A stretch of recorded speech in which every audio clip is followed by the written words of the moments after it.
نحمده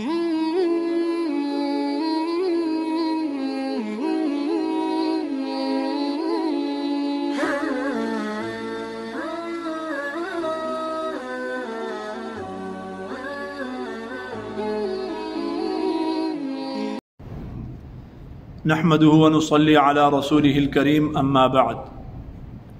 عن أبي هريرة رضي الله تعالى عنه عن رسول الله صلى الله عليه وسلم قال: من سبح الله دبر كل صلاة 33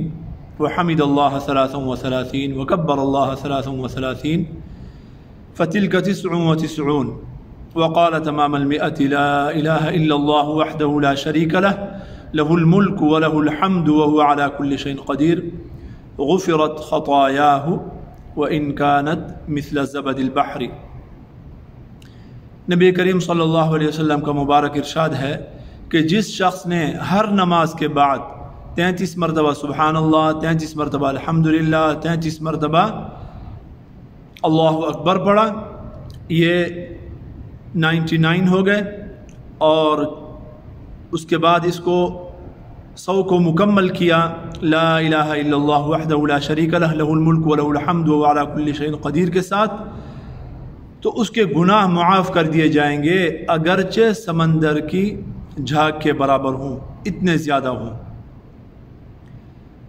میرے محترم دوستو، یہ اذکار الحمدللہ ہم میں سے ہر ایک کرتا ہے نمازوں کے بعد، لیکن بس تھوڑی سی توجہ کی ضرورت ہے، جس کی طرف ایک چیز ہے توجہ دلانا مقصود ہے، اور وہ یہ ہے کہ حدیث کے اندر، اس حدیث کے اندر بھی، اور نبی کریم صلی اللہ علیہ وسلم کے پاس جب اپنی پیاری اور لاڈلی بیٹی حضرت فاطمہ رضی اللہ تعالی عنہا تشریف لائی تھی خدمت کے لیے، غلام مانگنے کے لیے، اور پھر آپ صلی اللہ علیہ وسلم ان کے گھر میں تشریف لے گئے تھے اور ان کو جو وظیفہ بتایا تھا تسبیحات-e-فاطمی اور یہ اذکار جو بتائے تھے، اس کے اندر بھی ہر نماز کے بعد کا لفظ آتا ہے۔ اسی طرح چند فقراء آپ صلی اللہ علیہ وسلم کے پاس آئے تھے کہ جو غنی لوگ ہیں،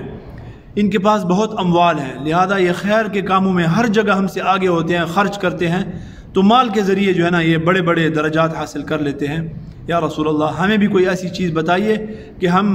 ان درجات کو جو ہے نا پالیں۔ تو آپ صلی اللہ علیہ وسلم نے ان کو جو بتایا، تو وہاں پر بھی بعد کل صلاۃ یا دبر کل صلاۃ کے الفاظ ہیں۔ تو کہنے کا مقصد یہ ہے کہ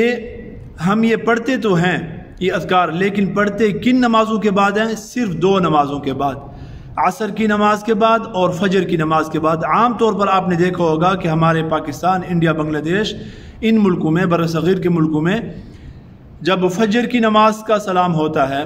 یا عصر کی نماز کا سلام پھیر لیا جاتا ہے، تو امام صاحب تشریف رکھتے ہیں، بیٹھ جاتے ہیں اور یہ اذکار پڑھتے ہیں، تسبیحات-e-فاطمی مکمل کرتے ہیں، اور اس کے بعد دعا مانگتے ہیں۔ اور اسی طرح فجر کی نماز کے بعد عصر کی نماز، دونوں نمازوں کا یہ حال ہے۔ حالانکہ آپ صلی اللہ علیہ وسلم نے ہر نماز کے بعد پڑھنے کا حکم فرمایا ہے، لہذا ہمیں ہر نماز کے بعد ان تسبیحات-e-فاطمی پڑھنے کا اہتمام کرنا چاہیے۔ اور اسی طرح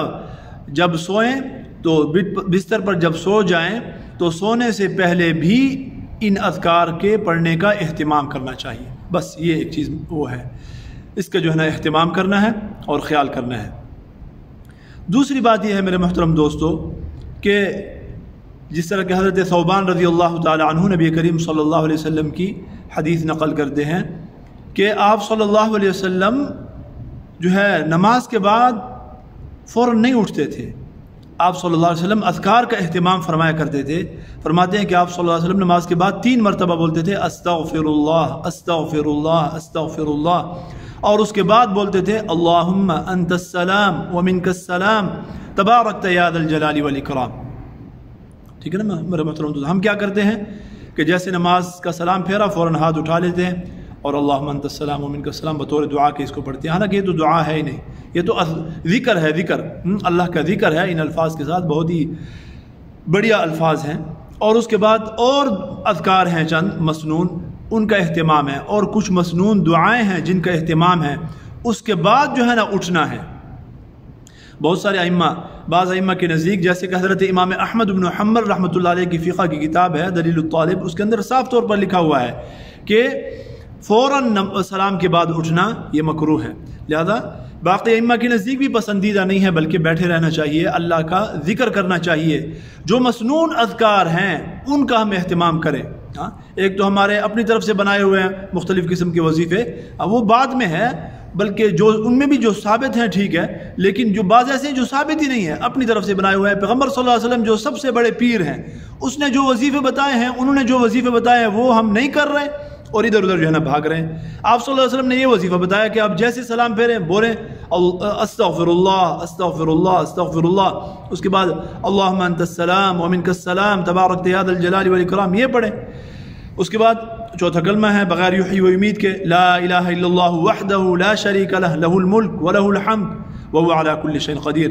پھر لا حول ولا قوة الا باللہ لا الہ الا اللہ ولا نعبد الا ایاہ لہ النعمة ولہ الفضل ولہ الثناء الحسن۔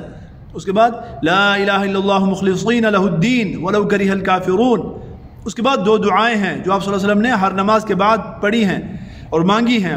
ان الفاظ کے ساتھ، اللہم لا مانع لما اعطیت ولا معطی لما منعت ولا ينفع ذا الجد منک الجد۔ اس کے بعد ایک اور دعا، اللہم اعنی علی ذکرک وشکرک وحسن عبادتک، اس کا اہتمام کریں۔ پھر اگر فجر کی نماز ہے تو فجر کی نماز کے بعد آپ صلی اللہ علیہ وسلم نے ایک اور دعا بھی مانگی ہے، وہ کیا ہے؟ اللہم انی اسألک علما نافعا ورزقا طیبا وعملا متقبلا۔ جب یہ آپ اذکار مکمل کر لیں، ان میں یہ دعائیں ہیں یہ مکمل کر لیں، تو اس کے بعد اگر فجر کی نماز ہے یا مغرب کی نماز ہے تو ان دو نمازوں میں 10 مرتبہ چوتھا کلمہ یحیی و یمیتو کے ساتھ ثابت ہے، پڑھنا ہے۔ آپ صلی اللہ علیہ وسلم نے اس کی بہت فضیلت بیان فرمائی ہے، انشاءاللہ کسی وقت آپ سنتے رہتے ہیں، علماء اکرام سے بیان کرنے کی ضرورت ہی نہیں ہے، ٹھیک ہے؟ صرف جو ہے نا یا دہانی مقصود ہے کہ یہ اذکاریں ہم کریں، یہ مقصود ہے صرف ادھر ابھی آج بات کرنے سے نا۔ کیسے پڑھیں گے؟ لا الہ الا اللہ وحدہ لا شریک لہ لہ الملک ولہ الحمد یحیی و یمیت وہو علی کل شیء قدیر، یہ پڑھیں 10 مرتبہ فجر کی نماز کے بعد اور 10 مرتبہ مغرب کی نماز کے بعد۔ اس کے بعد ہر نماز کے بعد آپ صلی اللہ علیہ وسلم سے 1 مرتبہ آیت الکرسی پڑھنا ثابت ہے، ہم بھی پڑھیں۔ اس کے بعد 3 آخری جو صورتیں ہیں جن کو 3 قل ہم کہتے ہیں، قل واللہ احد، قل اعوذ برب الفلق، قل اعوذ برب الناس، ہر نماز کے بعد 1 مرتبہ آپ صلی اللہ علیہ وسلم سے پڑھنا ثابت ہے۔ اور فجر کی نماز کے بعد اور مغرب کی نماز کے بعد 3 مرتبہ یہ تینوں قل پڑھنا ثابت ہے۔ اللہ رب العزت ہمیں دین کی صحیح سمجھ عطا فرمائے اور اس کے اوپر صحیح طریقے سے عمل کرنے کی توفیق نصیب فرمائے۔ وآخر دعوانا ان الحمد للہ رب العالمین۔